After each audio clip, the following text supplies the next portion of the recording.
Thank you for tuning in to another episode on the Scout Oracle channel. I truly appreciate it. I am going to dive right in. If you can hit that subscribe button, it massively helps. Now, if you've been following me for a while, you'll know I've been tracking it as we move into a fully digitised state. And we know that Palantir Foundry is an enterprise operating environment designed to sit under the organisations and coordinate data integration, analytics, decision support, and increasingly AI-driven systems. And as we know, once that workflow, the staff training and the governance are built around it, the organisation doesn't just use the platform, it literally depends on it. And this is the story that I've been tracking. You see, it's about the partnerships and the architecture. So that brings me to the update. So let's talk about Rackspace. So Rackspace isn't just a cloud provider. It specialises in deploying complex software inside government environments. It means that they're handling compliance, security certifications, regulatory requirements and integration in the public sector IT. So basically, in simple terms, Rackspace makes it easy for Palantir to operate inside the government without departments having to fight their own systems. So it doesn't mean that data's being handed over. It means that the technical and regulatory friction is removed. So instead of them asking, well, are we able to deploy this? Departments start asking, well, why wouldn't we? Because this is a huge shift that we're talking about. Rackspace is majority owned by Apollo Global Management. Apollo is not a tech firm. If you've heard of Apollo, it's one of the world's largest private equity groups, and it specialises in long-term infrastructure assets, reoccurring revenue and systems that are expensive and very disruptive to unwind. So private equity doesn't build things to experiment, it builds things to stay. So when the company responsible for deploying and maintaining Palantir inside our public institutions is controlled by a firm like Apollo, it tells you everything of the intended lifespan. You see, this isn't a pilot, it's infrastructure. And let's talk about AI, because Palantir have partnered with Nvidia, and that is the company that provides the compute power behind large-scale AI systems.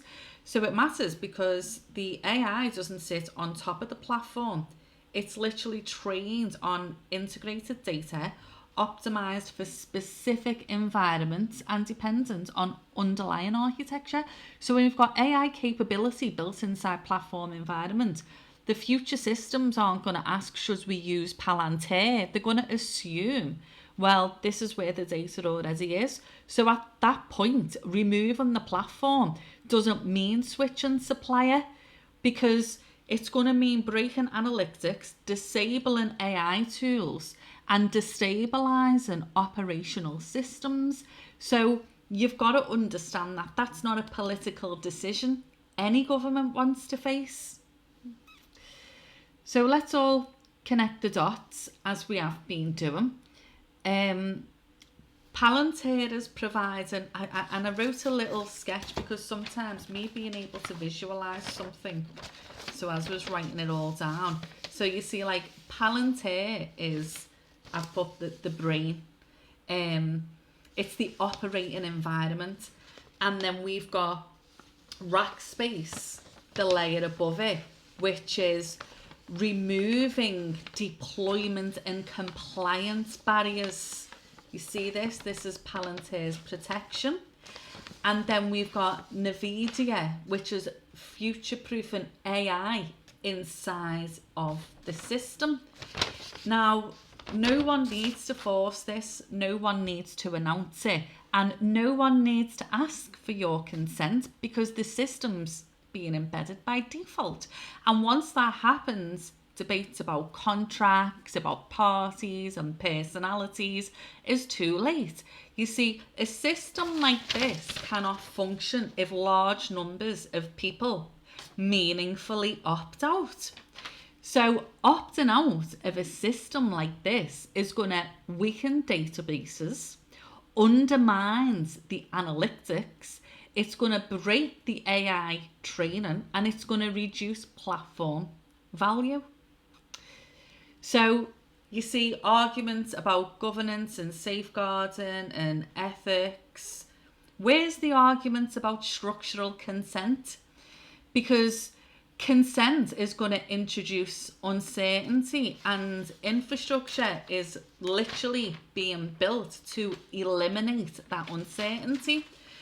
So I want to be very, very clear. Like, I'm not saying that, I'm not implying any wrongdoing. I want to put this on public record because I want people to have the information. I'm going to cite all my sources. This is an update. I'm going to say this is how modern systems are being built in this shift as we move everything over into a digitized state. And it's procurement by procurement, partnership by partnership. And democracy struggles to keep up with the architecture because the architecture, it doesn't campaign, it doesn't announce itself. It just becomes very, very necessary.